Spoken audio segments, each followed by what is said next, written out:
Domino's ने निकाला है अपना रिसेंटली लॉन्च्ड वोल्केनो पिज्जा। शक्ल से बड़ा डिफरेंट लग रहा था तो मैं अपने दोस्त के साथ चला गया इनकी जोहो टाउन वाली ब्रांच में। इनकी वोल्केनो पिज्जा की डील और साथ में मैंने इनके साइड किकर्स ऑर्डर कर लिए थे। पेमेंट की बारी आई तो दोस्त आगे हो रहा था, कह रहा था कि नहीं भाई तूने पेमेंट नहीं करनी, मैंने पेमेंट करनी है। ऐसा दोस्त अल्लाह सबको दे। क्या आपके पास कोई ऐसा दोस्त है जो अपने पैसों से आपको चीजें खिलाए? उसको नीचे कमेंट्स में मेंशन करें। मुझसे कई लोग पूछते हैं कि भाई आप एप्पल पे पाकिस्तान में कैसे यूज कर रहे हैं, तो भाई मेरा इंटरनेशनल कार्ड है, इसी वजह से पाकिस्तान में ये चल रहा है। इनकी ये वाली डील विद साइड किकर्स हमें 2600 रुपए में टोटल पड़ी विद टैक्स। फाइनली हमारा ऑर्डर आ चुका था और मैं आप लोगों को बताता हूँ, जब भी आप कोई पिज्जा खाने के लिए जाए ना तो आपने उसको फ्रेश अंदर बैठ के ही खाना होता है, तभी जाकर आपको पिज्जा का सही टेस्ट आता है। ये थे जी इनके peri peri side kickers with peri peri sauce. इनको चिकन टेंडर्स भी कहते हैं और वाकई बड़े टेंडर होते हैं, देखिए कितने नरम है। और ये था हमारा वोल्केनो पिज्जा।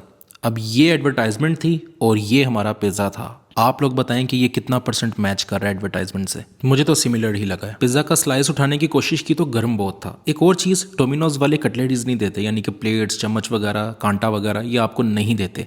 ये आपको सिर्फ एक गत्ता टाइप दे देते हैं, एक पेपर कार्डबोर्ड टाइप, उसके अंदर रख के आप अपना पिज्जा एंजॉय कर सकते हैं। भाई पिज्जा एक्स्ट्रा ही गर्म था क्योंकि ओवन से अभी अभी आया था, तो मैंने सोचा कि इसको छोड़ो, पहले साइड किकर्स ट्राई कर लेते हैं। मैंने साइड किकर्स इनके पहले भी ट्राई किए हुए हैं, लेकिन पेरी पेरी सॉस के साथ ट्राई नहीं किए थे, गार्लिक के साथ ट्राई किए थे। पेरी पेरी सॉस के साथ फर्स्ट टाइम ट्राई किए और ये बहुत स्पाइसी थी। मैं जानता हूँ कि पेरी पेरी स्पाइसी ही होती है, लेकिन एक स्पाइस लेवल में और गले को लगने वाले स्पाइस में बड़ा फर्क होता है। ये गले को लग रहा था। हाँ, अगर मैं खाली टेंडर्स की बात करूँ तो वो मैंने क्योंकि पहले भी खाए हुए हैं, मुझे तब भी बहुत अच्छे लगे थे और अब भी बहुत अच्छे थे। फ्रेश का एक और ही टेस्ट होता है। इतनी देर में थोड़ा सा पिज्ज़ा हमारा ठंडा हुआ तो मैंने इसकी फर्स्ट बाइट ली, वोल्केनो पिज्ज़ा की।